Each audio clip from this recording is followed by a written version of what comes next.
Neredeyken bilgisayarı vururken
comes in many forms. Rip up blood forever warms. Carnival moving through the wood where bodies never understood. Sense of shooting gallery gains complete. Moving on through burning heat. Arrows flew, targets fell. Set the circle of this hell.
Oh, welcome back, everybody. It's 8 o'clock on the 6th of December, episode 302. We're going to be taking a look at Hunyuan 1.5, 720p and 1080p super res upscale workflow, and some updates to the Nano Banana collection. What else? Oh yeah, pretty impressive actually, the Hunyuan 1.5. Although we're going to see that you're going to need an E&H, but again, we've already made all of those. So let's say hello to everybody in the chat. Oh wait, there's no one here today. That's weird. I guess they didn't see the ping. Oh wait, here we go. I tell a lie, Full Dive is here. So hello to everybody if you're watching live or if you're watching later. Don't forget the links are all in the description. I hope you're having a good December. We're counting down the days to Christmas and the New Year as we close out 2025. Can you believe it? It's been a crazy year. We started out the year with no video models and we ended them with photorealistic video that you can't really tell is fake at all anymore. But yeah, it's been fun. Oh yeah, the music stuff got blown out by UMG. That was also one I was not in on my bingo card for 2025. So much stuff happened in the last week, it's unreal. The last week to 2 weeks was just insane. We had virtually new text, video, image, video, LLMs, everything. We had all the new models, even for local. Z-Image Turbo's blown everyone's minds with a sub 8 gigabyte thing. It's all been crazy. Bingo! Who said bingo? And yeah, Full Dive says he missed the show. Hello everyone. Yeah, I forgot to actually put the ping out for the show today because I forgot. I put it out yesterday, and then I was like, "Oh wait, I got to be in London tomorrow." Went down there. It was fun. The driving was as usual insane, but that's how it is. That's how it be. So, without further ado, let's get into it. I think I'm a little bit taking up too much room on the screen. For some reason, my desk feels huge today. I don't know what it is. But I'm going to get Steve to just pull back. Steve, can we pull back just a little bit? Yeah, chuck me in the corner again. Whoa, not that far. Okay, that'll do. Get a little bit of more screen real estate for what we want to show. Move the mouse away. Get it out of here. I don't even know why you can see that. Yeah, that's weird. He does a good job. Right then. As you know, scuffedepoch.com. All the links. The GitHub repo, you can find the link on the scuffedepoch.com. That's all I really need to say nowadays. But yeah, we're going to be looking at some workflows, so DJZ workflows. Nano Banana Pro, I have a new workflow, API Simple Banana Pro. It's got a whole bunch of cool stuff in there. We're going to take a look at that. And then I also have the C-Dream Simple C-Dance V15, which we're going to take a look at as well. Just so you know, obviously, this is the Comfy Org Hunyuan Video 1.5 repack, and Kijai has been uploading fixed models, right?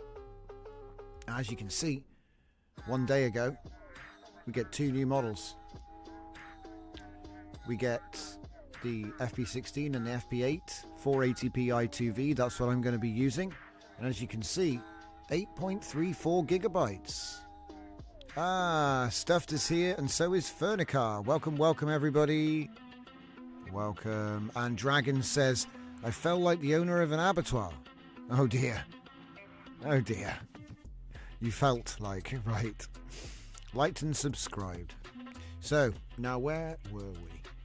So as I say, I've already put up a couple of workflows for you guys. So there's the Banana Pro and the C-Dance. So let's take a look at the Banana Pro because it's pretty simple to look at. It looks more complicated than it is. It's just a bunch of different modes, different things you can do. So I'll just turn them all off for now. No, I'll just turn them all on actually, it's easier. Right, so the first one I call composition. Now all of these are going to be using the Nano Banana Pro, but don't worry, because I plan to make, well, you could do it. Get your favorite edit model. That would be Quen Edit, Context, a couple of others. And what you can do is you can make a subgraph, okay, which has the same image in, prompt in, image out. The string out is optional, doesn't matter. But you could make a subgraph of your favorite workflow, and the idea is the same here, okay? So we're going to put an image in, and we're going to say, remove the text. Looks like I screwed that up. So this one I've just said, remove a little bit of text from an image. If I can get an image. Different computer, right. Right. So here we go. If I was using this one, Style Fusion, we got 2 images, right? So let's do this image and something a little bit different. Let's take that one, for example, right? Don't know what's going to happen here. And we're going to say, using image 1, create an entirely new image matching the same style while using the same text style banner, which depicts, and it'll be DJZS3 captions, which is a random caption that's being pushed in, and then a group of townspeople with peasants looking up at the text, Comfy UI workflows, which I'll show you what that result is in a minute. Oh, you have internet now. Oh, bad times. I hate it when the internet goes down, Fernie. That's what happened to me the other night. So using image 1, create an entire... Right, let's show you what happens when we run it. When we have shown you what the other ones are real quick. So this is going to give you a merge, you know. So I call it style fusion, because you could say image 1, image 2, image 3. It's very good for this sort of thing. And you can obviously add as many as you need there. Hello, Zeus. Welcome, welcome. Sorry about the ping, guys. I put it out yesterday, so I couldn't really double ping for the same show. I should have pinged, like, again, like, oh, it's happening in an hour. But I don't like spamming the Discord, you know. Maybe I should start spamming it more. But yeah, so what I've done now is I've said, okay, so we take our image we edited, move the text to multi-line, because we're making it vertical, right? Splitting vertical aspect ratio without altering style or content, so then it's going to make a vertical version. So if you had a text banner that was like quite wide, I mean this one will go vertical just fine, but if you had one that was wide across, it's going to change that to a 2-line version. I got an example I can show you in a minute. For the next one, we say use image 1, create an entirely new image matching the same style using the same text that reads Comfy UI updates. So you're going to see the fruits of this labor very soon. And then finally we got in painting. Okay, in painting. So change the people at the bottom to portray many clones of Leonardo da Vinci working as a group on a large architectural wall mural blueprint without altering the text style or composition of the image. Works great. Banana. 13 cents. Removal. Remove the top text and parchment entirely without altering the style or composition of the image. Works great. Pose change. Alter the poses of the people. Rewind time by 5 seconds to create a scene using the same elements without altering the style or composition. Alright? So I think you can tell where I've gone with that. So why don't I just show you the result? Oh, it's in Discord somewhere. Thanks for the inspiration, boyo. We used a Harlequin. So this is the animation. Alright, so we have... That's where the parchment's been removed. We made the end, the start frame was made last, okay? And then if we go to this end, that is the first frame or the final frame, right? So this is what was created. So we have the Harlequin with the people around him applauding. We have the text in the same style, Comfy UI workflows, right? So as you can see, we now get the animation, all right? Now, that's 1080p, but it could be better. All right, so we're going to take a look at maybe doing something with that in a bit. Hello, Mr. Dominic. Welcome to the show. We're doing usually Monday, Wednesday, Friday, Sunday at the moment, but I cancelled yesterday, so we're doing a bonus Saturday stream to catch up. But as you can see, the workflow is pretty straightforward. You know, we created our thing. I think I like merged two things together. Okay. I then went ahead and made a collection of them. So I made it vertical because it's going to be for the shorts format, right? And then obviously I needed to make a bunch of them. This one's Comfy Updates. You saw there was a bunch of other ones. Okay. So they all have the same theme, the same style, the same text font. You know what I mean? They all have the same parchment that appears and unrolls and shows it. And the way it was done was using the Seedream workflow, which will show you, sorry, Seedance workflow. So obviously I've created myself the two images, the first frame and the last frame. The first frame being simply a remove. So we did the remove, right? We've removed the top text and the parchment entirely. Okay. And then change the pose, rewind time by 5 seconds. Works. So now my final frame is 5 seconds beforehand. So it gives me, what would it look like? Okay. A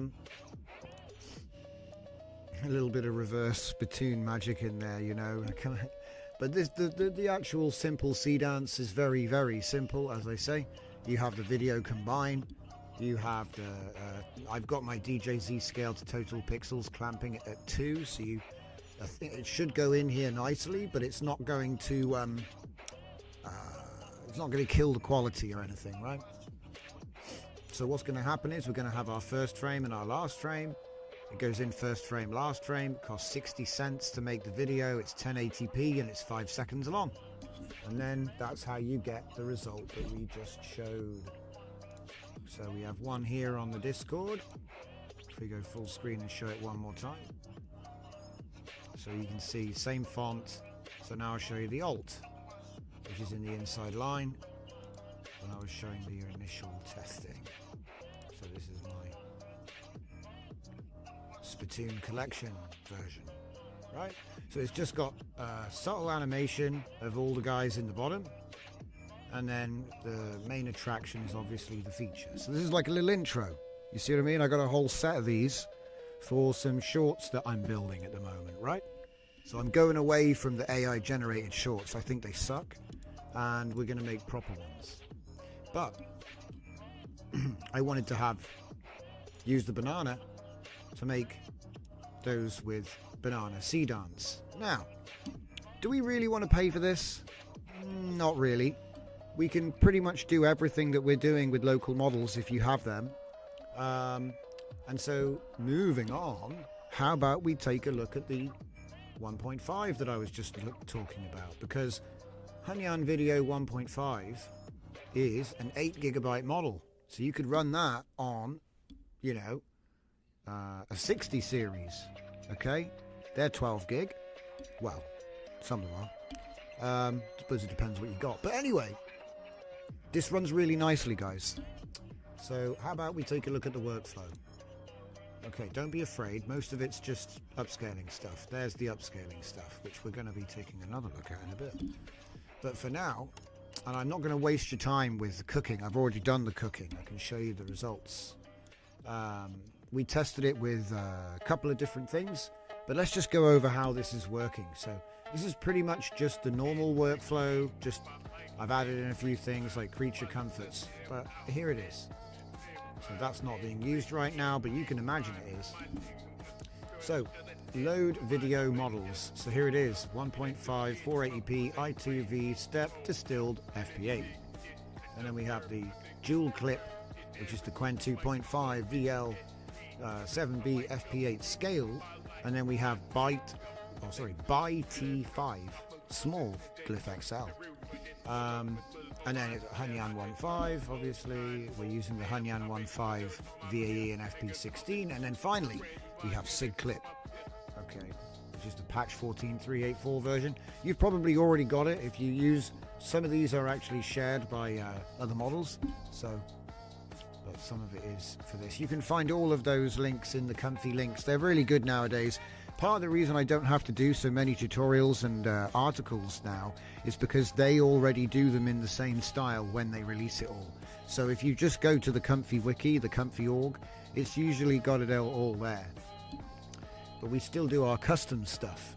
So for example, you should know by now that if you don't use Sage Attention, you probably want to mute that, because otherwise it won't run. But yeah. So as you can see, we're going to be loading our clip vision. Okay, and I'm doing, this is my Zenkai bit. So I've added in Zenkai image prompt, so I can just quickly pull in images and prompts together without just, you know, because it's always the same when you're testing. So we have the automation for that. It's going to resize them to the magic number for this workflow, which is 960 by 544. You can choose if you want nearest, Lanxos, whatever, or you've got to test that yourself. And here is an example of the image that we're putting in. Okay. Moving up, we have the actual prompt with whatever it came with. And then we have Hunyuan 15 image to video. All right, we plug everything in, obviously. 960 by 544 for 121 frames. All right. And then we have Easy Cache, which obviously speeds things up quite a bit. I'm using Video Combine. You could use Create Video if you want. It doesn't really make much difference. I just like all the options that you get here. Right. Now, you can see here, this custom sampler is already a subgraph. So how about we have a look and see what that looks like, shall we, guys? So, under the subgraph, we've got some inputs. This is where we're obviously plugging things in. And then this is what it's actually doing inside that subgraph, okay? So we've got Shift 7, CFG 1, Beta Scheduler, 15 steps with a denoise of 1.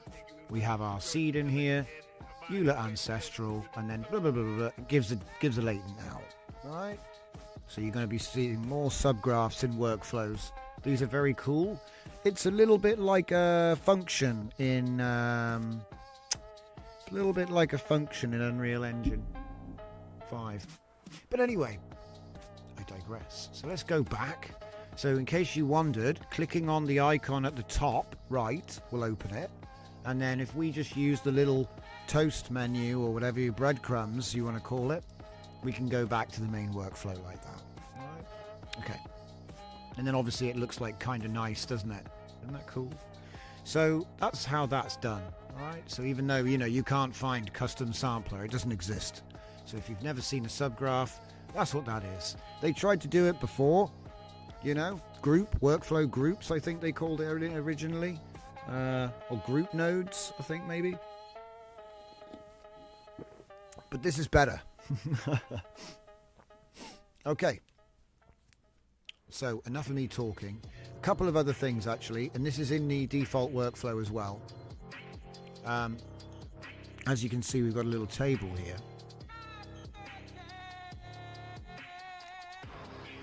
So we're actually running less than the recommended steps, and this is what they recommend. Okay. It's funny, we're actually running 7, and it says 5. So they upped the shift and reduced the steps to 15. But anyway, that was the original. Obviously, we are distilled. So what's that? Sorry, 5 steps. No, 5 shift 50. So they're doing 7 at 15. Anyway, it works. It works. Now, obviously, there are issues. At the moment, I'm testing, so I've just literally thrown an image prompt in. So really, you want a video temporal ENH system, or to be giving it actual video prompts, okay? With like first frames.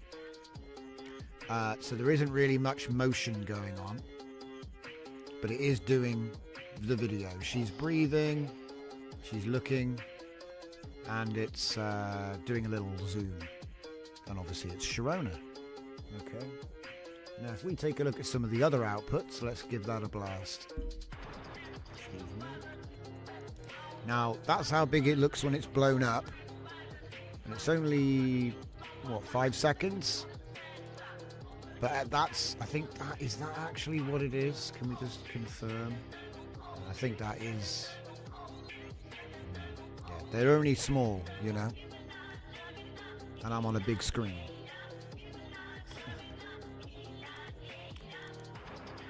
But they're not bad. Right? I think this is the 480p generation, right?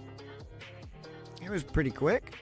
It did do the image input, okay, but I didn't actually. Let's see. Yeah, I didn't actually have like bad generations necessarily. It's just. You got to compete with the big boys, so you need an upscaling solution, and obviously it does have one, right? I did show some outputs in the Discord, so let's just quickly segue over there. Not there. Here. Right. Okay. So, this is the original output for the video I'm going to show you. This is the original output. Okay. And this I think I got from like a thread somewhere. I got the workflow from a thread. Alright. Obviously generated in 480p. And then, oh wait, no. Sorry. This is the original. Sorry. See, the original's better. So here's the original again. Sorry about that, guys. Got confused. Pressed the wrong one. That's actually nicer. I actually like this one better. Do you see what I mean? It's funny. And then the 720p version has put like scan lines through everything. So maybe the tiling's off on there. But who knows? There is also a 1080p SR. Still, it's got the same tiling problem. That's a shame. Oh well. I was hoping we could use that SR with our own video inputs, you see what I mean? But looking at this, it's not going to work, because you look at all the stuff you need. And it actually does take the samples from the original. So no. The answer is no. Not unless I want to rework the whole thing. And to be honest, yeah, it's fine. It's fine. I think we'll be fine. But yeah, this took about 2,000 seconds, the 1080, and this one took 600 seconds, the 720. But I'll be honest, looking at the quality, it wasn't very good, was it?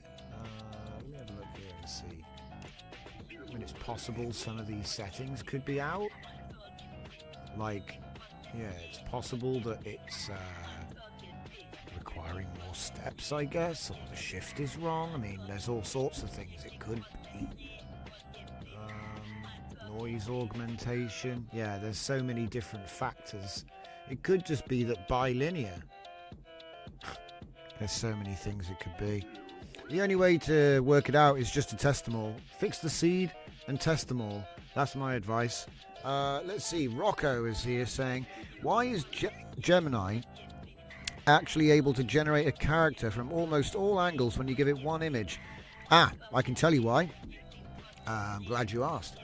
It's because the big weakness of the API-based image generators is that they can't do training. It's like the biggest thing that open source has. I mean, obviously you can train a big model in the cloud, but we've kind of figured out ways of training efficiently, you know, and so the LoRa, right, textual embeddings, that kind of thing. But to be honest, so they've had to specialize in what we call one-shot generation techniques. So if you know what the IP adapter is, or instant ID, all of these sorts of things can be built into a sort of ultimate one-shot image-to-image tool, which can do what you're saying, yeah? So that's essentially what it is. I mean, it started off as like no LoRa training is what they were trying to do. So they'd take your image and it would do loads of stuff to be able to do what you're talking about. But essentially it's got a lot of tricks built in, and they call it one shot. So one shot conditioning or training or guidance, anything like that. But that's what it is, and that's why it's more than that. It doesn't just, you can give Gemini up to 14 images of objects or people or reference images. So I think it's 13 or 14. So I believe you can have up to 6 characters and then put them in pretty much any situation you want, in any style you want.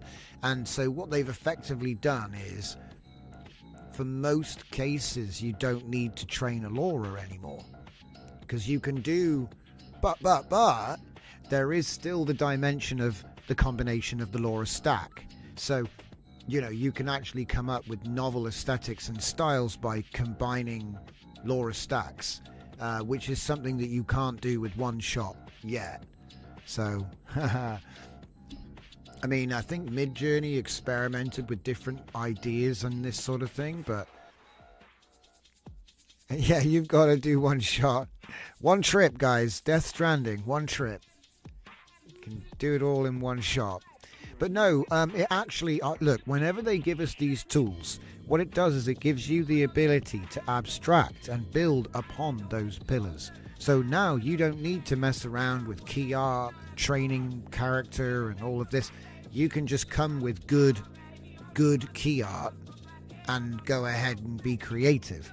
So I actually think that this had to happen, and the real trick now is, can you actually combine it?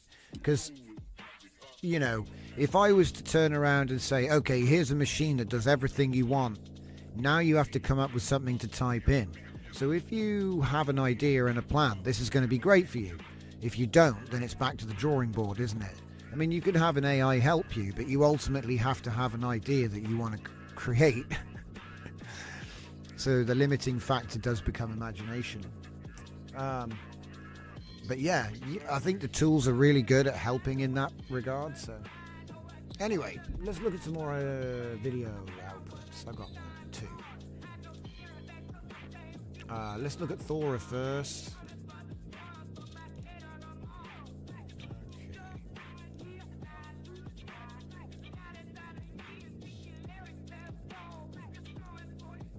So for this, I've put some Midjourney images in.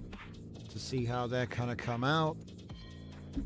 And I mean, some of them are a bit got some corridor shots as well.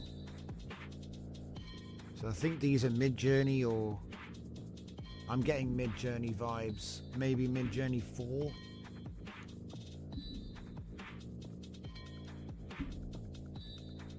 They're not bad, you know.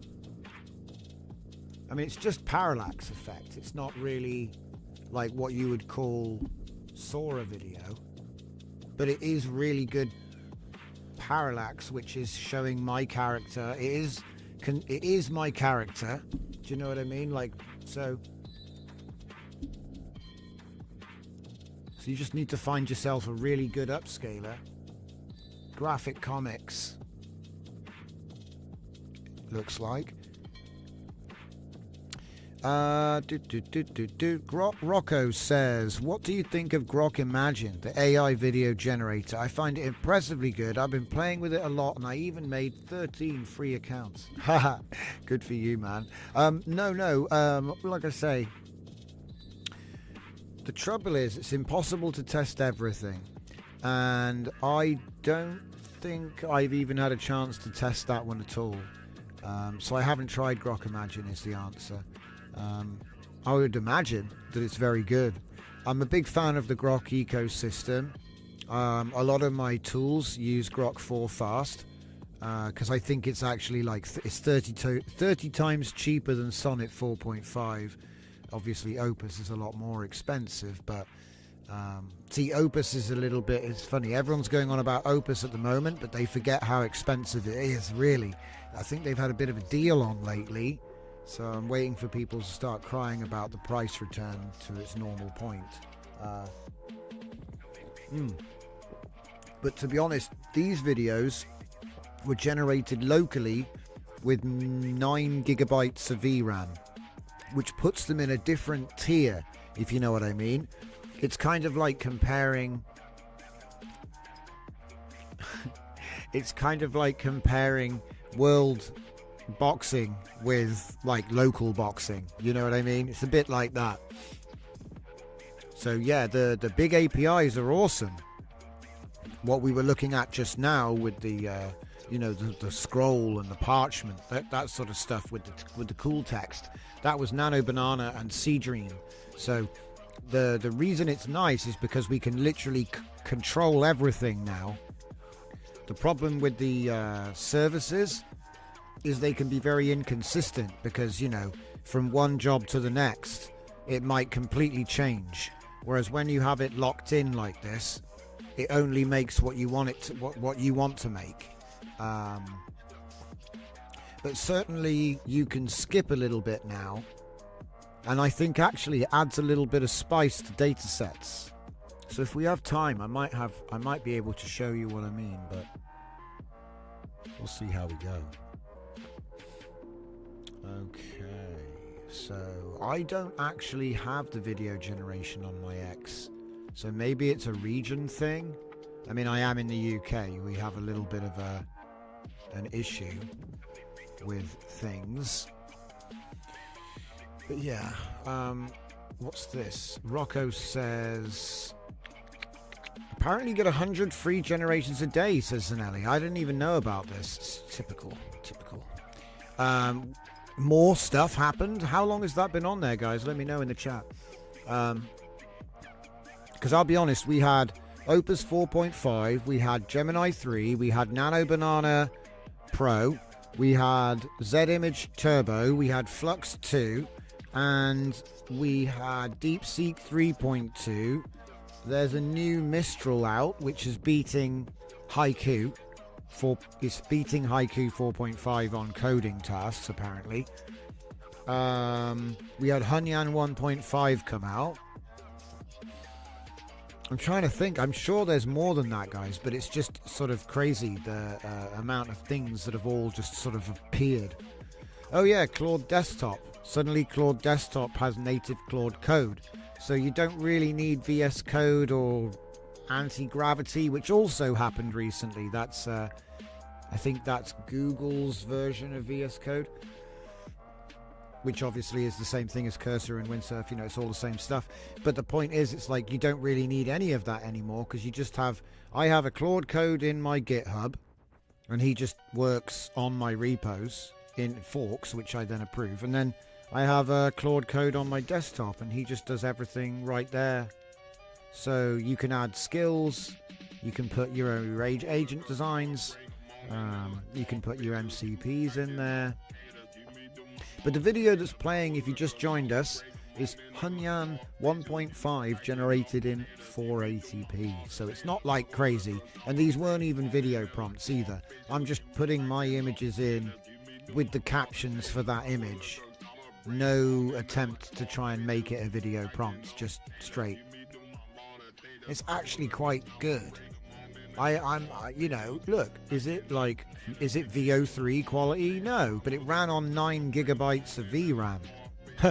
Not 90 or 180 or whatever they're running their systems on, you see. Like, you couldn't even hire out the GPUs to run that if it was available. So Zanelli says he has 2 Z-Image LoRa's training on Civet, but they've stalled. Have you tried the RunPod template, which I showed in the recent episode on it? I say the recent episode. I can't remember if it's 300, 301. It was a recent one. It might have been 299, actually. I did an episode, a recent stream, which was showing people how to train using Ostris with a RunPod template. It was very cheap. It only cost a couple dollars of runtime, because you only need an hour and a half, usually. You go in, you add your images.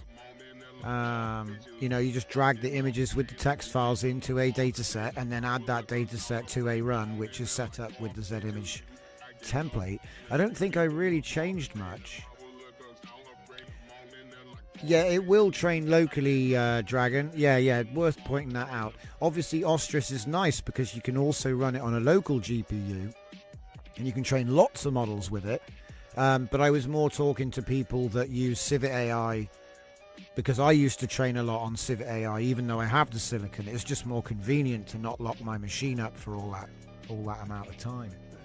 But yeah, it trains locally really nicely. Yeah. But yeah, we did ours in the cloud on RunPod.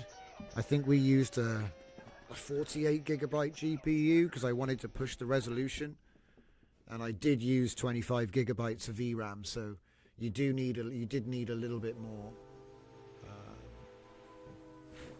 Z-Image training is like training SDXL. Yeah, it's early days. I don't really think that. I think what they've got at the moment is like an adapter. So if Z-Image actually release more information, I think they'll figure it out.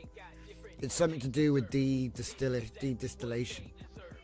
I haven't tried training on the de-distilled model yet. If you have, let us know in the comments. But yeah, welcome to the show, everybody. We're taking a look at Hunyuan Video 1.5. These are 480p videos. Let's add a few more. Let's add a few more in here. I've got another folder. Can we do it by type and just add them all at once? Yeah, we can. Now, I don't know what these are going to come out like. Let's hope for the best. This would be the different character Sharona, and these are quite old images, but you should remember them if you've been around and seen them before. Okay, nothing shocking has happened so far, which is good. So far, it's just doing... It's good. Do you know what I mean? It's just doing animation. It's doing animation. Obviously, I've given it, like, no context on what I want. I've just given it the image with the caption. That's it. I would like to train Hunyuan Video 1.5. We trained it in the past, and it was very good. It wasn't as good as WAN, I'll grant you. Now, we don't like the SR at the moment. Oh, that's a different one. What the hell? I mean, it's doing a pretty good job.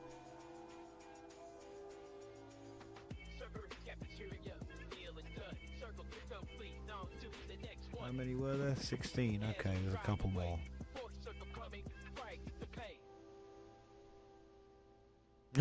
Big sword this time, huh?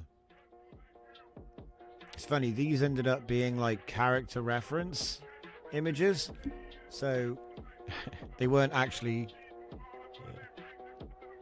Rocco says, who else feels like throwing up over? Ha ha ha ha. Yeah, I understand what you're saying, Rocco.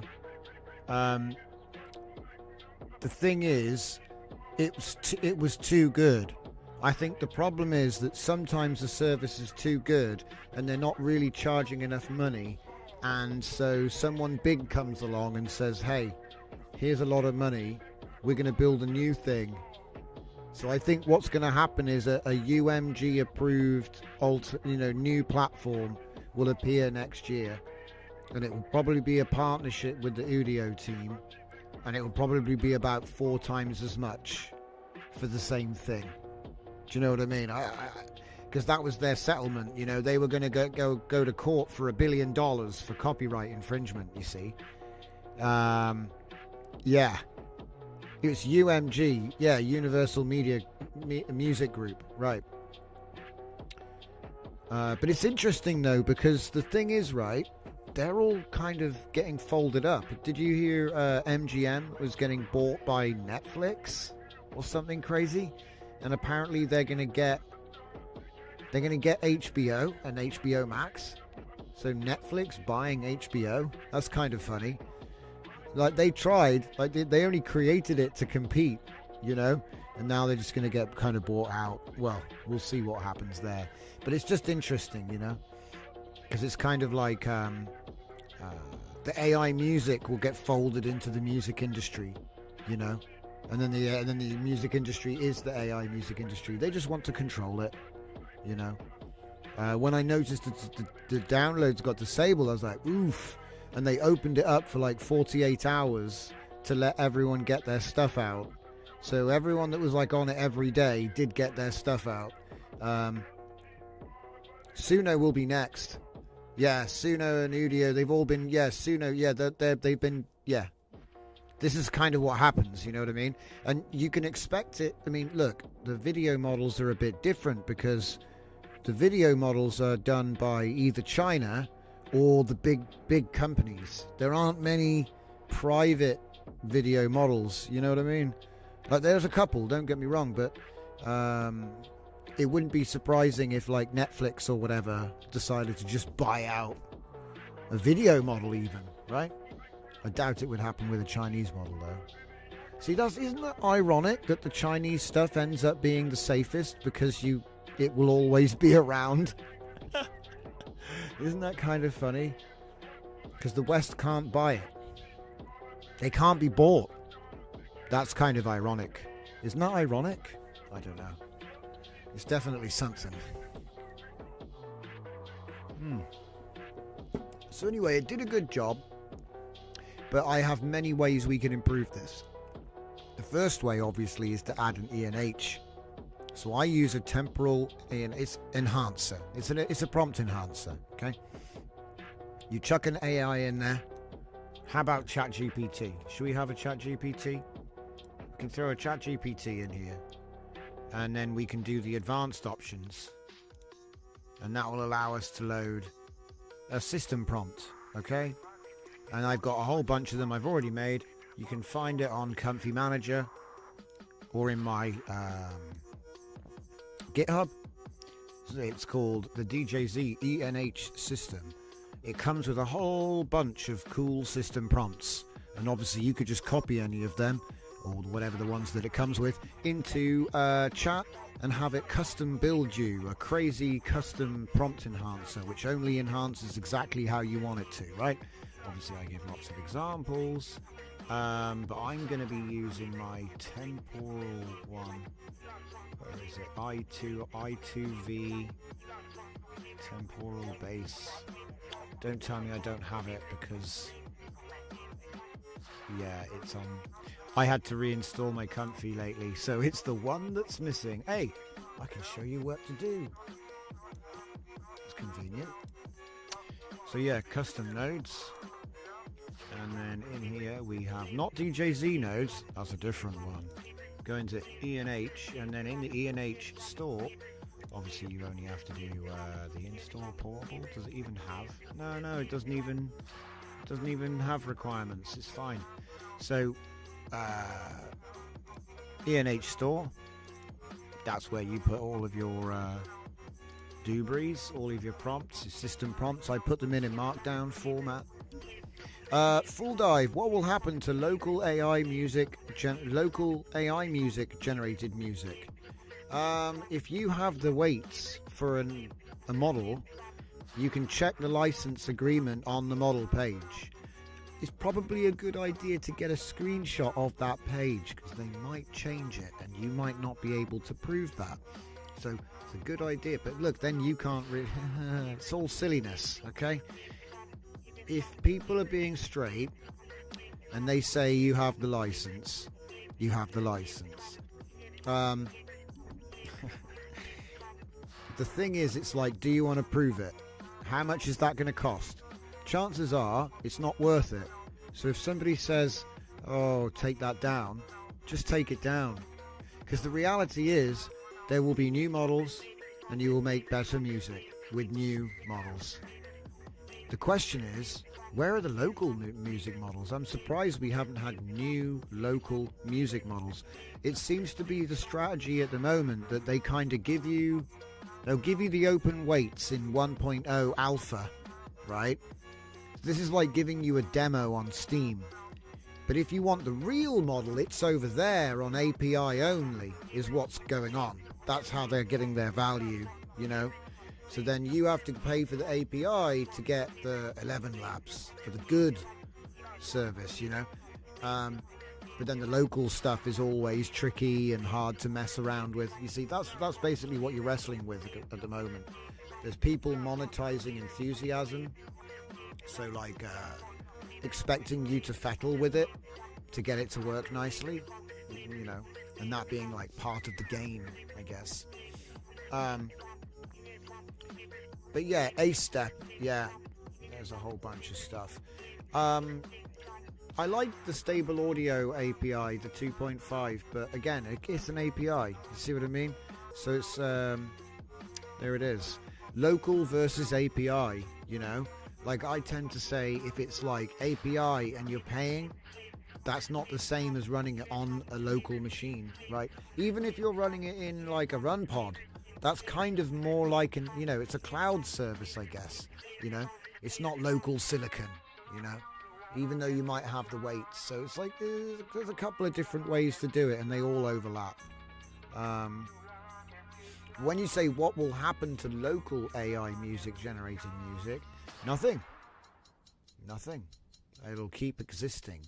Because the thing is, those model weights are already out in the wild and people won't necessarily just use them direct. They'll use it as part of a process.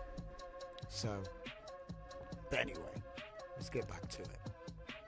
So if I just go into my old install real quick and get that one missing markdown. It's because I added it later. There we go. Date modified. There's a whole bunch of them. How about I just make it easy for myself? Skip the ones I already have. There we go. Right. So we'll plug that one into the instructions and call it I2V temporal base. So then the prompt that I was using, that is going to be way over there. So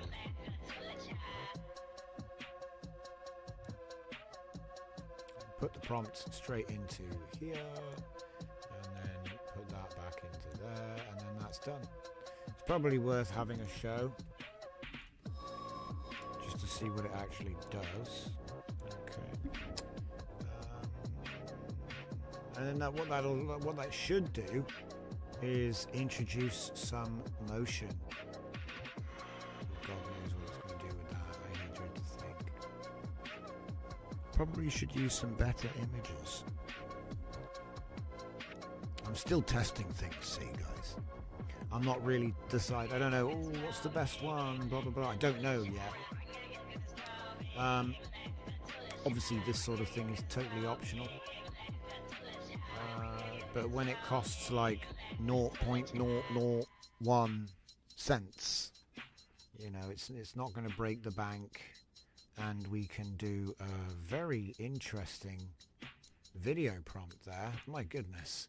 See, I couldn't have typed it that fast. Jesus. It's giving me a nice multi-scene thing here. I don't know if that's going to be a good idea, but it's going to try and do it. Alright.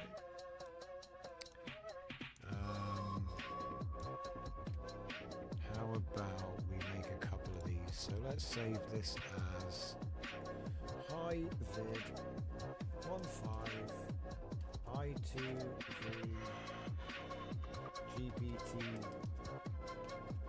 GPT ENH.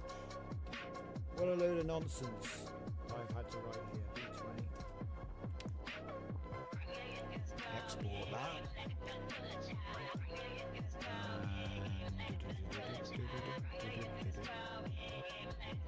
Go back to this one and save it as. Somehow it's the same. Let's just backtrack here.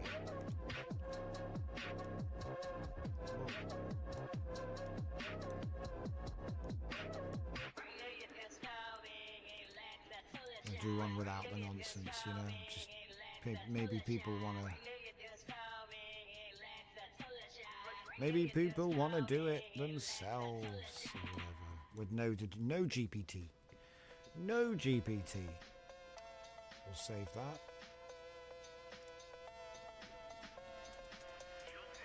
I, 2, 3,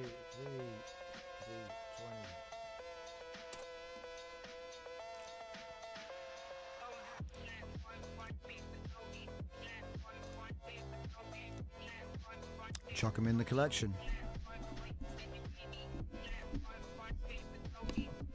God, I think something's going wonky with my microphone. Can you still hear me? Hopefully, yeah, it's separate. Yeah, the output's gone funny on this mic.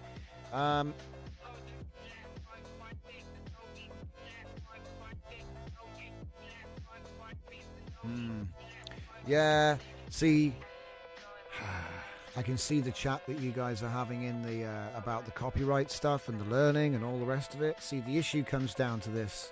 For research purposes, it's legal to train anything. That's the problem.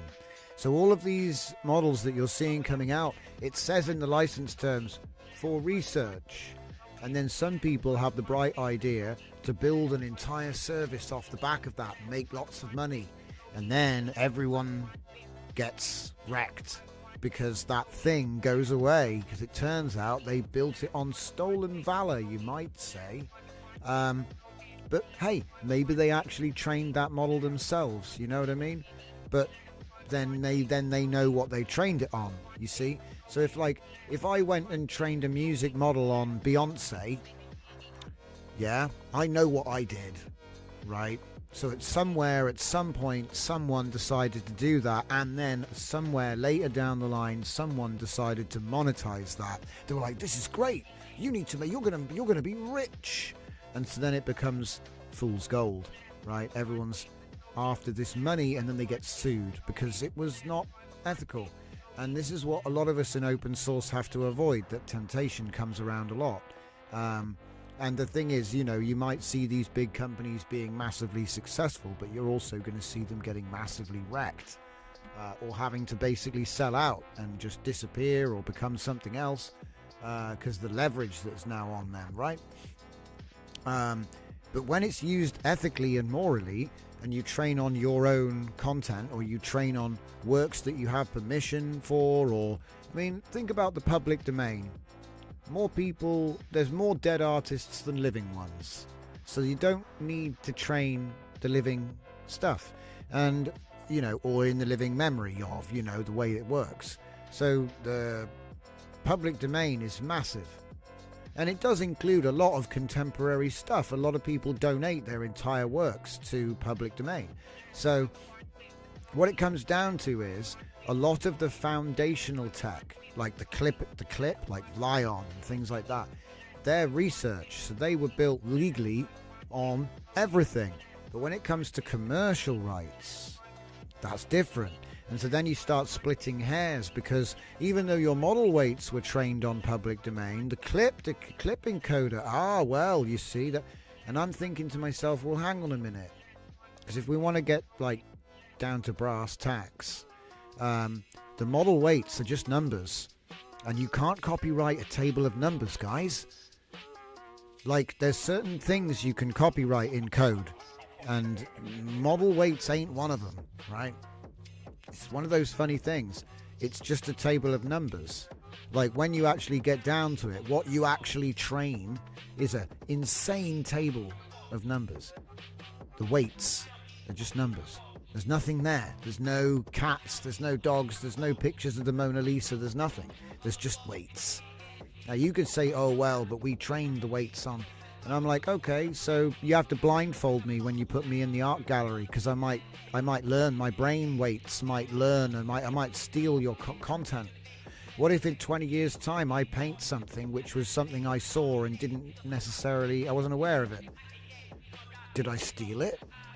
That's just how the brain works. So the whole thing is kind of flawed from the get-go, in my opinion. You know, it's like they need to do copyright reform. Because think about this, okay? In a post-AI world, why would you want to copyright a single snowflake during a blizzard? Yeah? Like, it's raining, and you want to copyright that drop of water over there. And it's raining hard, right? It's just kind of interesting. Back when it took a year to make a painting, it was valid. You know, you could spend a long time on a single work pre-AI. Post-AI, you could have done it in seconds. So it's like yeah. But you could make the argument, taking a photo, you know, because you can get cameras that take hundreds, thousands of images per second, right? So you could make the same argument. Oh, well, it's not. But then there's more that goes into it, isn't there? Anyway. But it is interesting. I'm buying the rights to the 1 and the 0. You got to pay. Fernie says, it's not stealing. Plagiarism may be closer. Well, that's the thing, though, okay? If I was to show a picture of a cat and then we had a picture of a copyright cat, and we train our AI model to learn the difference between the copyright cat and my cat, and then it learns the difference. We have that LoRa model now. I load that into any image model, and now it will learn how to make any cat into the copyright cat. But that doesn't prove that the image model can make the copyright cat. It just means that the image model can make anything, because if it can make anything, it can make all copyright. But someone has to ask it to do it. So at what point are we going to stop holding the pencil responsible for copyright infringement, okay? That's what's going to happen. We need to reform, my opinion, my humble opinion, copyright reform, because a pencil can't own the copyright. A hand has to move it, and it's the same with AI. AI doesn't just make stuff. People put things in and it does stuff, right? So in the same way that the printing press, do you reckon they had the same arguments? Oh, the machine. The people didn't make the newspaper, it was the machine. Come on, man. You see what I mean? It's not about what the machine made. It's about what the people put into the machine. And that's why they're all getting their knickers in a twist. Because they think, through the hubris, that they put the stuff in the machine. So they think they should be entitled to a cut of everything it spits out, which is kind of like old logic.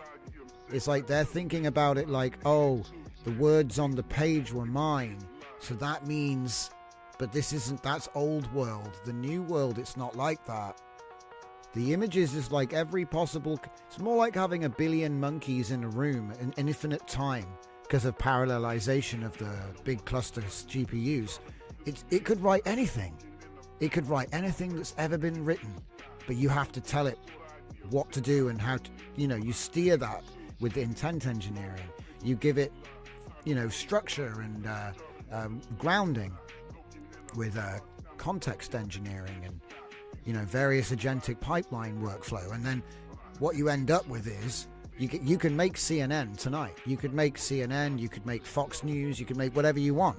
AI will just spit stuff out and it will just do it, okay? Everybody knows this, but they're stuck in this paradigm where they think that it's copying them because it's stealing, when actually it's just quite easy to pretend to be them, if you know what I mean. It's kind of, yeah, it's a similar dynamic with AI. You're going to tell the story of the press in Discord. Listen, I wouldn't be surprised. Like, remember when they were trying to poison AI? They were like, oh, we're going to put poison in the images so the AI machine will break. That's what they said. Yeah? Isn't that the same as the Luddites that were trying to throw stuff into the gears to make the printing presses jam up? Isn't that the same? So it's just the same. It's the same forever.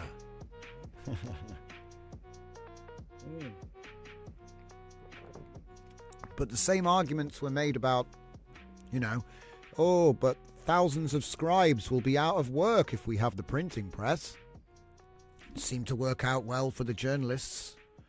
You know, they've all been getting paid pretty well for the last 100 years or so.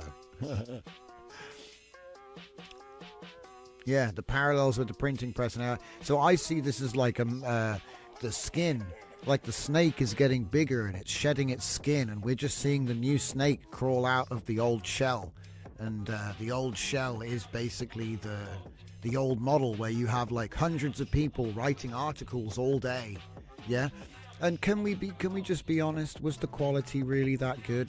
Like, I'm not going to be, you know, people like to go, oh, that AI writing is bad. I'm like, there were plenty of bad articles written by people. I mean, you could make the argument that when you get a bad AI output, it's because it was trained on a bad human article. So it's actually just trying to copy us. Yeah? So, like, when the AI article is bad, it's just because the training data. It's not actually bad, guys. It's just there's a lot of bad articles out there that it got trained on, right? Do you think they read everything? They didn't read everything.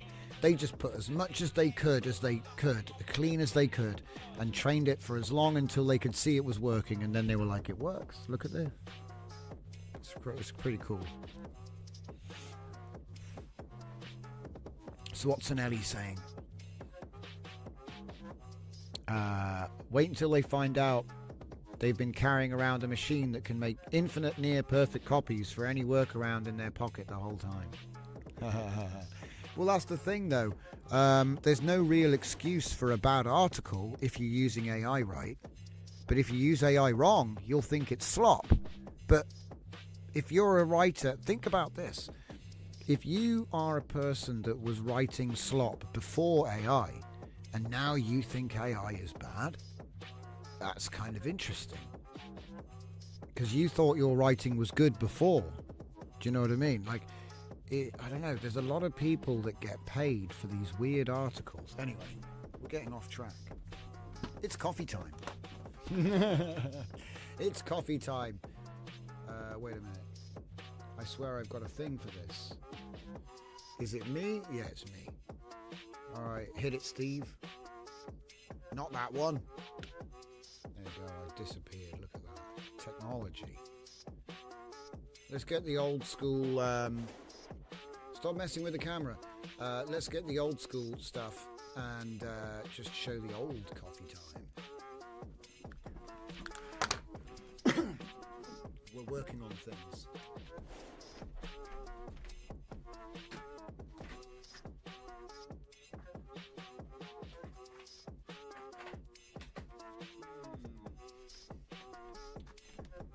Can you remember when we made this? This was made with WAM 2.1 in the summer.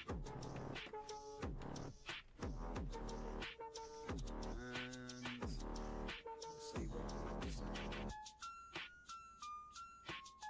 You could barely fact check anything. Yeah. Instant fact check. Yeah. Deep research fact check. It's a good thing. It needed to happen. Yeah, deep seek fact check. I've got a zero vector. I use my zero vector 8 deep. It's like a deep research with Persona. I think the Persona's broken though. I'll have to fix that. But the main function works great. So it's able to do deep research with Grok 4 fast. It's very cheap, very good. Gives you a nice result real fast. I use it for all kinds of stuff like that. Dom says, "Hey Drift, you'll never believe this. I found a talking dog. Drift visits and talks to the dog and responds. But the grammar was bad." Dom says, "Yeah, but it is a talking dog." I actually... Yeah, but it is a talking dog.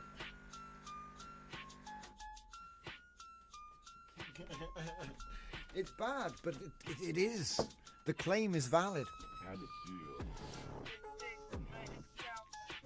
Drift visits and talks to the dog and responds, "Yeah, but the grammar was bad." I suppose there is that perspective. And the thing is, it's like true, you know. I don't think that when the customer's like, it's like this. He's not installing Python. Okay, that's number one. Number two, if it'll run on his computer just like that, he'll buy that, and if it works, he's happy. But if but it's got to work. It's got to be good. It's kind of funny. Some people will just say, "It doesn't work. It's broken. I want my money back." So it's like, I don't know. Do you want to put your name on it? Anyway, we are back, but I'm not. Oh, it's going to do the thing where it moves the... Steve! Oh, okay, I'm back.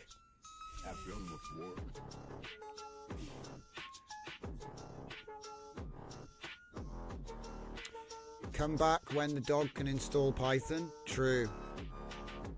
Well, to be fair, the dog can install Python. I've had him do it. But it needed a lot of interference and nudging, and it's becoming like the thing I like about Claude Code over something like the VS Code Klein setup that we so loved for the last year or more, is because you'll be saying the same thing all the time. You'll be copying the same errors again, and when he's able to tail himself and fix it as part of the validation step to every task, which is basically what they've done. Like, we've built these agents in the past, but you have to kind of plug it all in yourself. Claude Code just does it all. He just does it all anyway. It's quite impressive. All of our best techniques folded up into a single thing that just sits on your machine and does it all. So, you know, you can say, do the thing, he does the thing, and he's finished. He doesn't go, you know, it's not like a chat. He does a big old plan and he executes it. And then you check, oh, this is still not working, fix this, this, and this. He'll go away and do the whole thing, and then, you know what I mean? It's like, I wouldn't say unattended, but it's autonomous. You know, apart from asking for permissions to write files and stuff, you're pretty much good to go.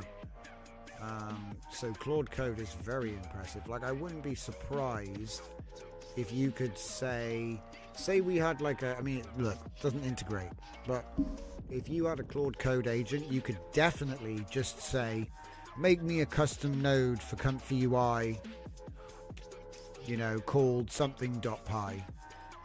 But it will build the whole thing, and you could be working from your custom node folder. So when he's finished, you restart Comfy and there's the nodes. You know, if you had like I've seen hot reload mods that you can get for Comfy, so then it would just be refresh the browser and there they are. So it depends what you have, you know, sometimes there's dependencies with Comfy nodes, right? So it depends how complicated the Comfy node is, but if it's something where all the dependencies are already installed, like, you know, Python nodes like what matplotlib and numpy and things like this, that will just work, right? But the point is, you can just now, you don't need to know how to do it. You don't really need to have any Python experience other than knowing where the files go. And if you've installed a comfy node manually, you would be familiar with what the files are, where they go, how to. You'd be experienced enough, even having written no Python in your life, as long as you've installed a comfy node and you know where those files are. Yeah, whatever the AI makes, you can just put it there and be like, huh, I've made comfy nodes now, so I guess you're a developer now, Harry. Right? Obviously not, but you do get that feel. So, but to be honest, I'm not interested in the calling yourself a developer part. That's also kind of like an old world idea, because a developer is someone who sits at a screen and does coding all day and gets paid for it, in my opinion. Now, you can change your mind on what that is, but in this context, yeah? But in a world where users just make the thing they need now on their computer, who's selling software? Like, obviously Microsoft, Google, the big guys, right? But I mean, like, you and me. Well, you and me. Like, I might make something cool and I might sell it. But, like, I don't know. It's just a bit different because most people have the option. It's a bit like eating out. It becomes convenience, doesn't it? You can just buy someone else's thing. Or you can make it yourself. Like, you can make a sandwich. This is the thing. The skill level has come down, like the bar has come down to the point where it's like the choice between making a sandwich or going to McDonald's. If you don't have the money, you're going to make it yourself. So if you're sat there thinking, oh, I can't afford Photoshop, you're probably thinking, oh, maybe Gemini or Claude can make me an image editor. And for most basic tasks, it already can. And with a little bit of work, it could do more, right? So the promise of AI coding has actually been delivered. Yeah, I've got a lot of TypeScript repos on my GitHub. I've never written a single line because we had a challenge over the last year. For the last 300 lives, one of the big themes has always been, I can't interfere. He has to figure it out. And he's gotten so good at that over the last year. It doesn't, do you know what I mean? It's not really me. You know what I mean? Like, it's my ideas, my plans. I execute, I do the bug fixing, I choose the style, you know. So it's me, but the AI did it all. Because I wanted to be like, okay, let's see it then. And then I watched it the whole way through. A lot of you guys have been here all the way through like I said, the last 12 months has just been daily shows, hitting the latest thing. And it's just been getting better and better and better. It's crazy how much better they are. The image models are insane now. You don't really need ControlNet if you use Nano Banana, you know, for most stuff. You can do in-painting, you can do text editing. We showed it at the beginning of tonight's show. We've got the simple Banana Pro workflow, and we've got the simple Seedream workflow. That's all your editing, that's all your image and video needs done. And, you know, what was it? You can now generate 480p video cheaper than a Nano Banana Pro image. So if you're happy to do the 2K image generation, the video is cheaper than that now. Yeah, and it's not bad either, right? Obviously you want to go up a little bit on the size there. I generally spend a bit more, but you know, there's one Animate, there's one S2V where you can give it the sound file and it will make the video based on what the sound file is. You know, it'll make certain things happen when certain sounds are kicking in and whatnot. There's also all sorts. It's all sorts. It's just crazy. Honestly, I don't know what else they can bring. Like, Christmas came early, you know. The last week has been like model after model after model. But the thing is, I predicted this. When people said that there was a wall, I was like, I'm not seeing it. I'm seeing a rocket acceleration upwards. It's not slowing down, it's speeding up. I see the acceleration accelerating. And the proof is in the fact that major model releases are now daily. Sometimes you get 2 from different orgs daily. And I'm not talking about, oh, someone made a fine tune. I mean like Google one day, Microsoft next day, Nvidia next day. I didn't even tell you about Nemotron. it's the acceleration is accelerating. Thanksgiving didn't slow it down. Christmas won't slow it down. Nothing's going to slow it down. What's going to happen? I'm predicting for 2026. There's so many new releases coming every day that they will fight for the time. Like how when movies come out, if too many movies come out, nobody even knows they exist. That's what's going to happen with the new, because the release schedule will get jammed up. Everyone's just, oh, it's Claude, then it's Google, then it's ChatGPT. ChatGPT have already started flagging they're going to release their next model. And they only just did 5.1 like a week ago. Do you see what I mean? Like the gaps between the releases get shorter and shorter and shorter until it's like every day. Eventually they'll stop numbering it. They'll just say, oh, this is the latest one. We do a new one every day. We do one every hour. And I think that is actually good though.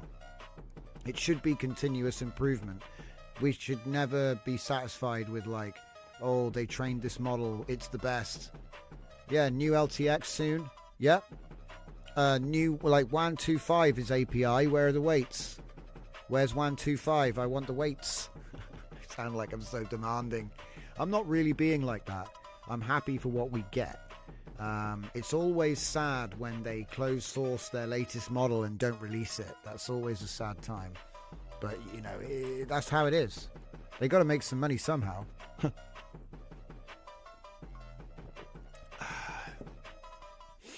Grok Imagine video partly to get a character exactly in the position. Yeah, the recommended workflow right now is obviously take your source stuff, like old school Gemini style, put the images in, describe them nicely so that when you do your mix you can make good core images. And then I combine the core images with like, this is image 1 with the character from image 2. It's very easy to do, right? Make a bunch of those. Once you've got some good ones, you can be like, oh, edit this, remove that, add this, change the text in the sign to this, relight the scene, obviously. And then by the end of it, you've got your... something I've been doing lately, which is really nice. Let me just show you this in case you only just joined, because this is a nice one. We've released the workflow already, but it's in the seed dance stuff. No, it's not. In the banana stuff. Yeah. So here it is. So once you've actually got your video, once you've got your, instead of just doing first frame, which is what most people do, they just do first frame. You get your image and you prompt and off it goes, right? So this is the idea. You get your image, which would have been your first frame, okay? And then I had text on there, which was parchment, right? So I remove it. Okay, remove the top text and the parchment without altering the style or composition of the image. So then you get an empty scene, all right? And I did originally, I've also changed what the people, so the people at the bottom, there's people at the bottom of the image, and I want them to animate slightly, so I've edited them from to change them to be suitable to what the text is. So each text is a title, there's some people underneath, it vaguely matches the concept, okay? So this is obviously for a specific title. We then remove the title, okay? And you could just use this one as the first frame, because it's a transition. It's going to go from scene to title text overlay. The title text is being generated in a consistent text style, all that good stuff. It's a parchment, so I wanted it to roll out as an animation. I thought that's a pretty cool thing. Back in the day, we would have had to actually, make a bunch of those or something, train them, and then run a LoRa to get the parchment video LoRa, right? Parchment text LoRa, and it would never spell right, all the rest of it. So remove the top text parchment. So that's what we do. We remove the top text, okay? So then what we have is we have like a big blank spot where the text is going to appear, and then we have the people underneath. Now, obviously, we want them to be different, don't we? Because if we were just going to do first frame, last frame at this point, it's not going to be quite right, because those people, the silhouettes, will be identical for the first and the last. That's a little bit tough on the video model. So alter the poses of the people, rewind time by 5 seconds to create the scene using the same elements without altering the style or composition. So I know it sounds like ridiculously vague and imprecise, but that's how you kind of got to be. Because what that means is, in the context of what we're talking about, let me show you what the image actually was. So let's see, the image was one of these. Okay, so in case you missed it, because we did show these earlier in the show. Can you like repeat this? There we go. So at the start, that's where we've removed everything and given it slightly different poses. And then the end, that's the original image that was actually made in Banana first. Comfy UI workflows, we have the jester, everyone's applauding, right? So I said, okay, remove the parchment and the text, and then do the rewind time by 5 seconds prompt. And that gives us that. And so then when we animate, we're going to go from here to here. And so that gives us this, which is really nice because the text is good. It literally rolls out exactly like you want, and it has this lazy animation style that is quite common online. I still think it needs upscaling. This isn't the best, but very impressive for what is essentially a one-shot workflow with no Lauras. I mean, look, I appreciate there's multiple stages, so you know, whoa, what does one shot even mean? But you know, for the purpose of, you made it, you used that template to change the text to make a series of them, so they all have the same text. Then you go through all of them again and change the people in the images so that now it matches the text. Then you remove the text, then you animate the people backwards a bit. And then, you know what I mean? That's basically what's going on here, okay? I think there might have been, so we have me, entirely new image matching the same style using the same text. So we matched the text style and allowed it to do whatever it wants with the rest, obviously with an image input. So, but yeah, that was the trick, was the rewind time by 5 seconds. And then that gives us these nice last frame images. It's like a trick, you know, you generate your first and last frame. There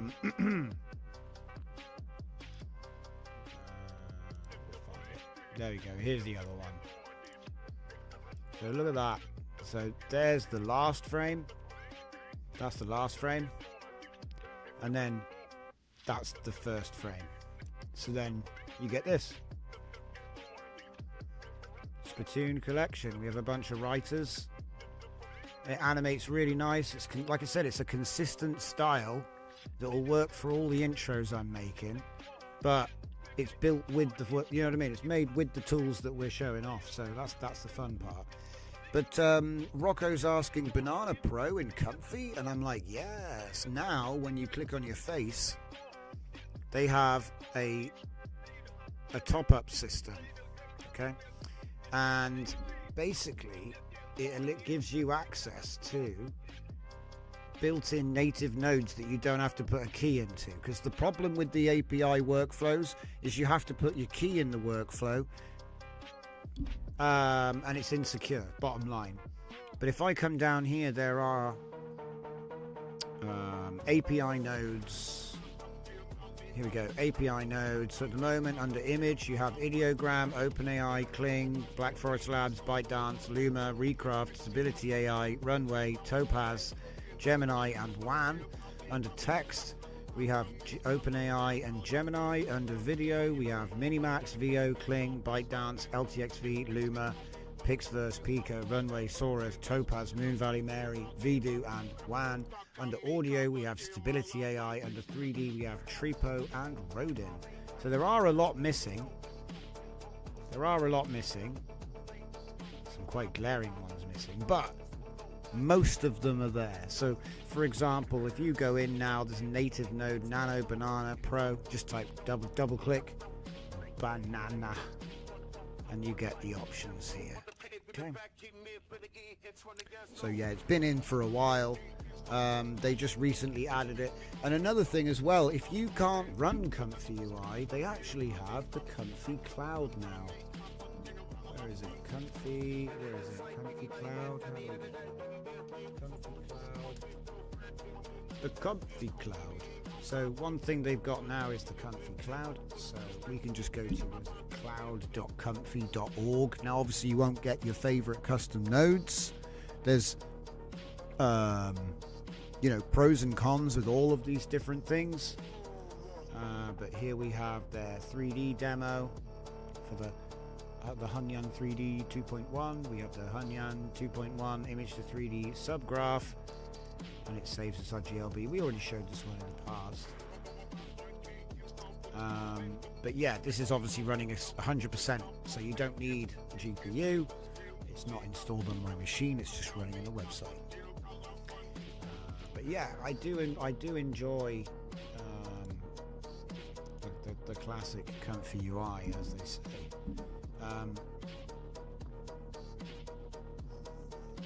How's that video coming on? Did we make a video? We did make a video. It's a bit too big. I'm blowing it up too much. I think that's about native size. I'm on a 2K monitor, so it's like doing all kinds of scaling stuff.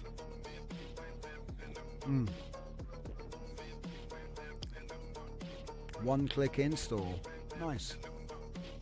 Yeah, so Comfy Desktop is better now, yeah? That's interesting.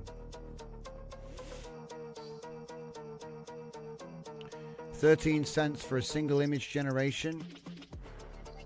Nah, well, I wouldn't recommend doing, you know, you got to put this into perspective, okay? So let's just find out, shall we? Flux. Everyone likes Flux, right? So let's see how much is Flux. So it'll be Flux Pro image is 0.3. Okay, that is the same as banana.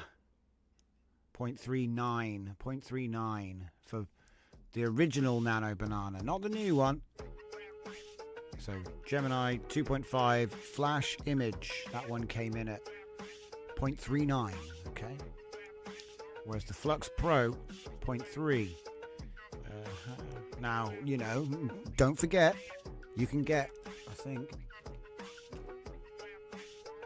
maybe you can't get SDXL on the API. You could probably get Ultra.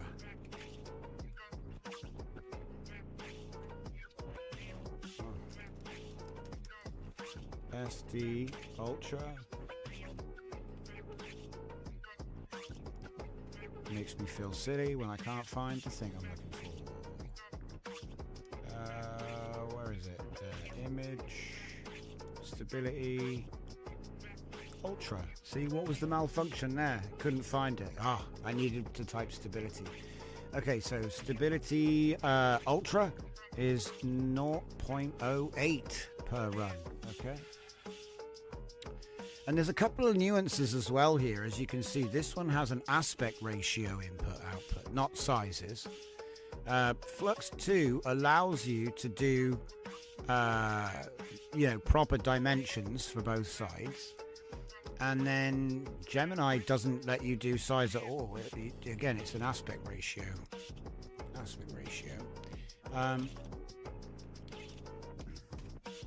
Nano Banana Pro. Nano Banana Pro being 13, and you think, well, that's bad. But when you think about it, 4 times 4 is 12, right? And it's a 2K model. So, you know, you're paying for more pixels there, aren't you? You do get a bigger image, basically, is what I'm saying. But you know what? Let's have a little bit of fun here, shall we? This is sort of like, this is the beauty, really, of the Comfy UI. So if I just get a save node here, right? And we will hook them all up as best we can. We'll hook them all up as best we can, because obviously It's a little bit of a pig with the aspect ratio nonsense. But I'm getting my prompt from here, so we can just take that. Oh, and do you know what? We can feed the image in. Oh, that's cheating though. Is it really? Because the thing is, some of them don't do the same thing when you give it the image. But you know what?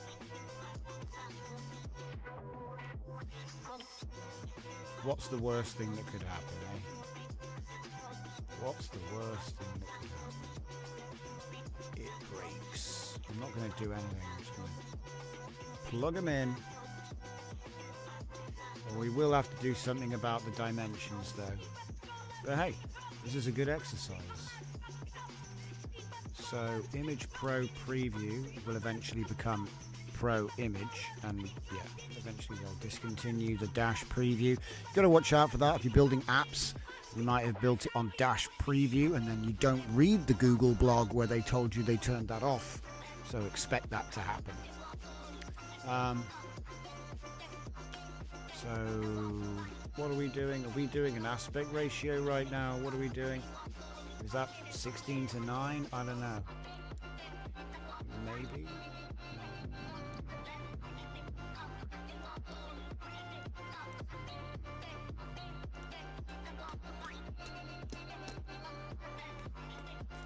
Yeah, it must be. Okay. I mean, I could just make it dynamic. But it would be easier to just say, that's what it is. It's 960 by 544.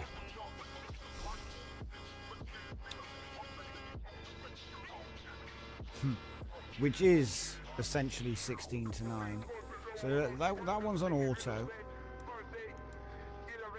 No auto for Stability Ultra. We'll put it on 16 to 9 and hope for the best. Image denoise is at 0.5. It needs to be at 0.75, I think. Flash image. And then, we can make that one the same, though. 960 by 544. Let's see if it can do it. 960 by 544. So, basically, it's a little bit unfair because these should be smaller. You know, this is going to make a 2K image, so it would look better by the fact that it's bigger anyway, yeah. Right, run that. And what do we get? So this is the image. It's a Sharona in a natural habitat. Okay, so we're going to make the video and we're going to get some images back. We're going to have a look at Nano Banana. We're going to look at Stability Ultra. We're going to look at Nano Banana 2.5, the non-turbo, and then the Flux 2.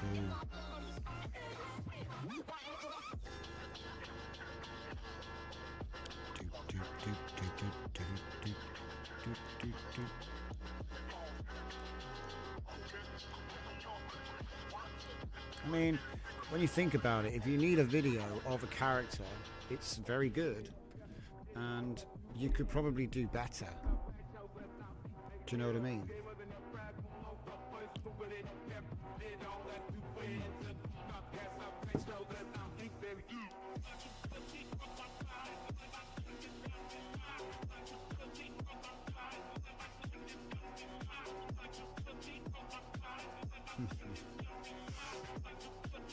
But yeah, using a combination of Quen Edit or Z Turbo or even Flux Context, it's pretty easy to get the primary frames you need for the video generation, and then being able to do the video generation locally as well. Now what I'm doing is I'm looking for the video upscale. You know, want to get a good video upscale really, because then you don't have to pay for all these HD upscales of video. You can do them locally. It's the same thing we did with images, you know. The first thing that they tried to monetize with image generation was the upscale, and it wasn't really very good because you have to do the upscale by tiling with the model, and that's more expensive. So, but there might be ways of making it look bigger without spending a lot of energy in terms of compute, or just just pure watts. You got to, people forget that it's a squaring of the energy is squared, right? I think it's a square. Or is it power? Sorry, it's a power. Is it a cube? What's the time? What's the power 4? Quadratic? No, that's the wrong word. But anyway.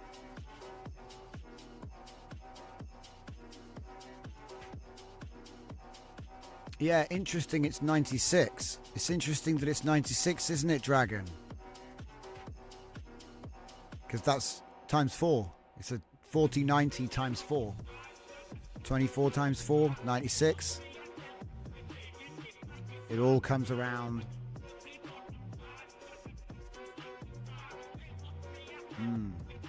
We're talking about the A6000 Pro. Yes, I would love one.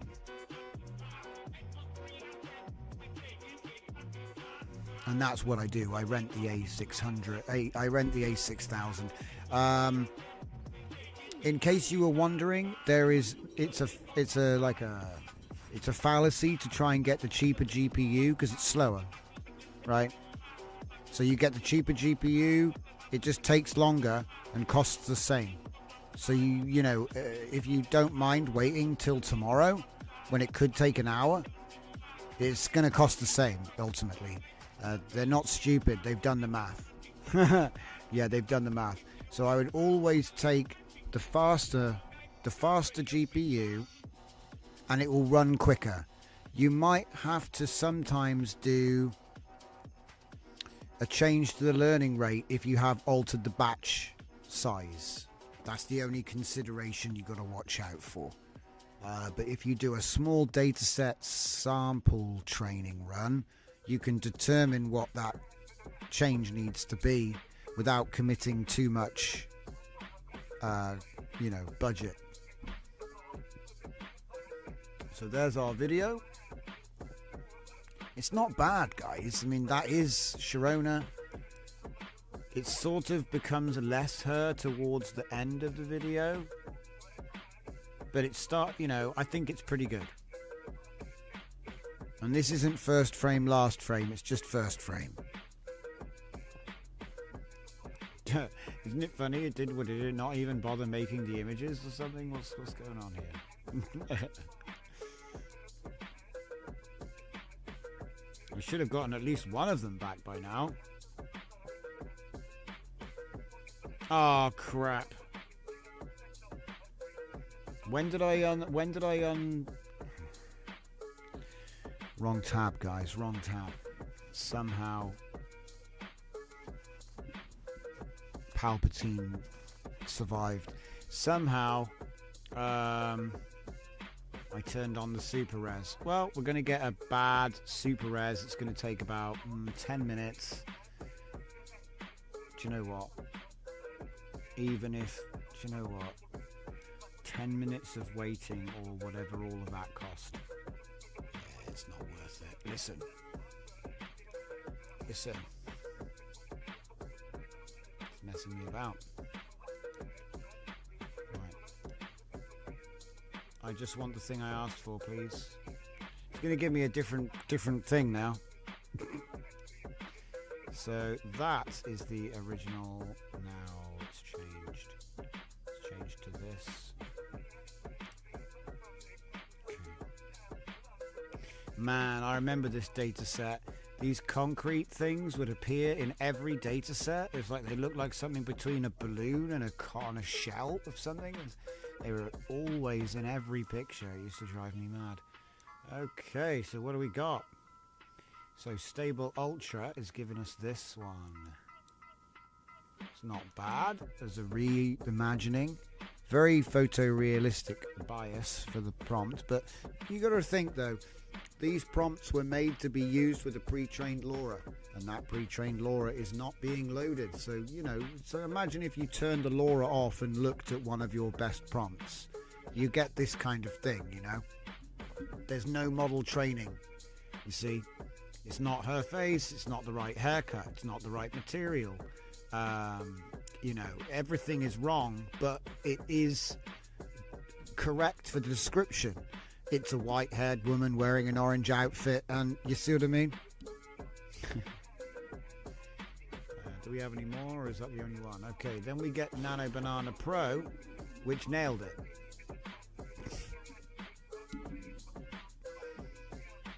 I mean, is it just the same image? What's going on here? Hang on.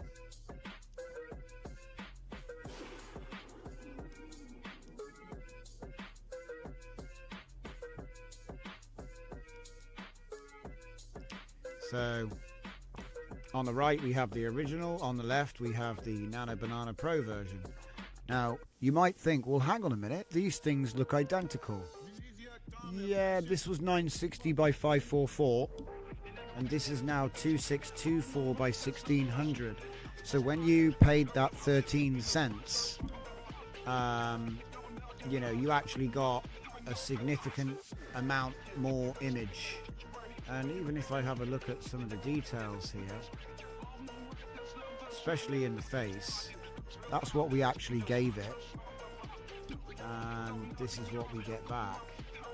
Much sharper, much more clearly defined, you know, a detail pass. Oh, but the spear's broken. But then it technically was already not, it was already broken. Maybe it's a zigzag shape. What else? Did we get the other ones back yet? Nothing from the original. Nothing from the OG. We're just waiting for the Flux 2. And it cost me 6 pennies.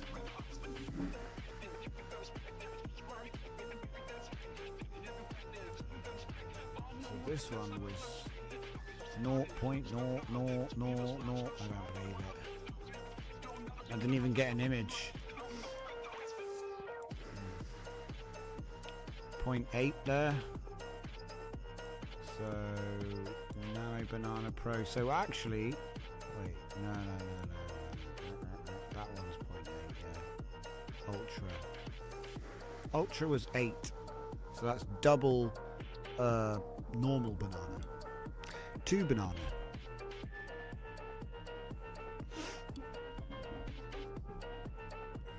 Oh man. Waiting on that Flux 2 return any day now.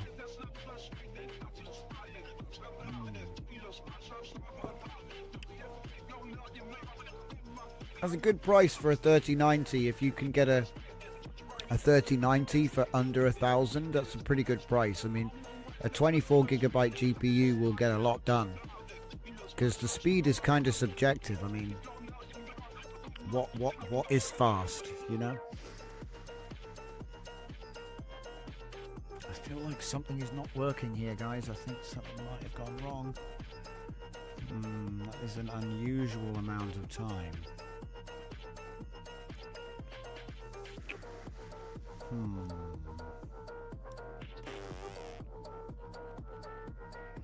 Like I could have run it myself with a quant.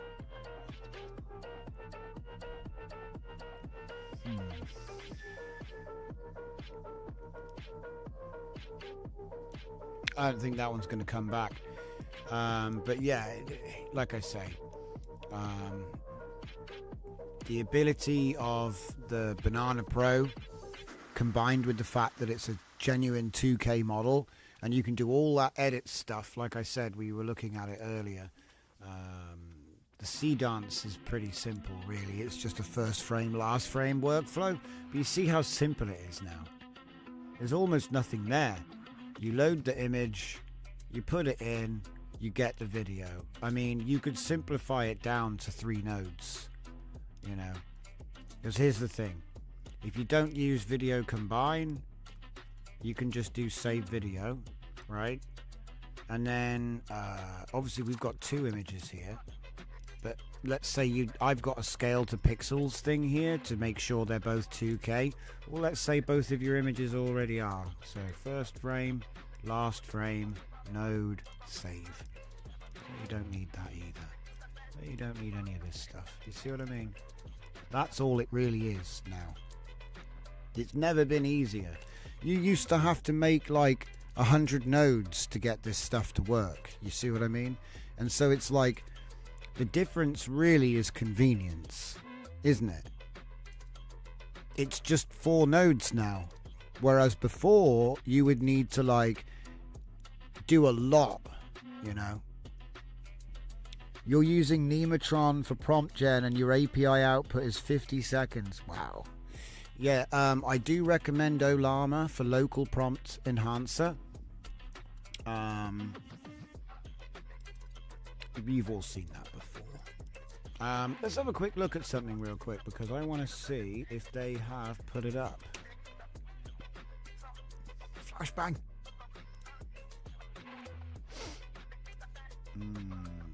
Minstrel 3.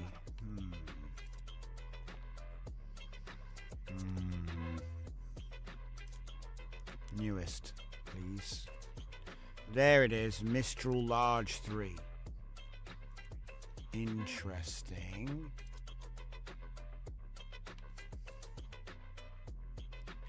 Cogito 2.1. Well, that's massive. Gemini 3 Pro Preview. That's obviously cloud only.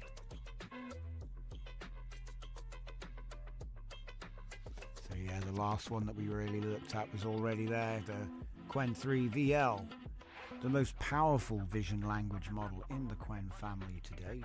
Lots of stuff is being built on this. Where's DeepSeek 3.2? Did they not release it? Cheeky. I thought that came out. Well, maybe they're doing the API thing now too. So as you can see here, the Minstrel 3B is 3 gigabytes, which is a candidate for testing because he is in the laptop league. I class the laptop league as being a model that will run in under 4 gigabytes of VRAM with a 16 gigabytes of system RAM. That's the other little limitation. So not only does it have to run on almost nothing, but it has to also have access to almost nothing. You know, we're talking like a stock laptop you could go and take off the shelf, you know, for the price of a graphics card. So don't buy the graphics card, you know, to get the cheapest laptop with the graphics card and see how that works out.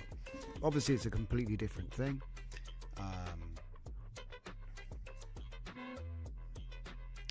It might be, Rocco, that it lied to you. It didn't know any better. Yeah. Yes. Sometimes the LLM can be, what you call it, an unfaithful narrator. He might just change his mind about what he said earlier and gaslight you over it. But yeah, this is a nice offering, a nice alternative for a local LLM. It's not like 1 gigabyte. See, the 1 gigabyte ones, they'll run extremely fast. The 1 gigabyte when they show up anyway. Okay, so Mistral 3 is 675. My God.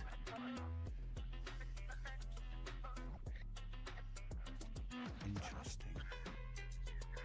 I take it we never got that image, did we? Alright.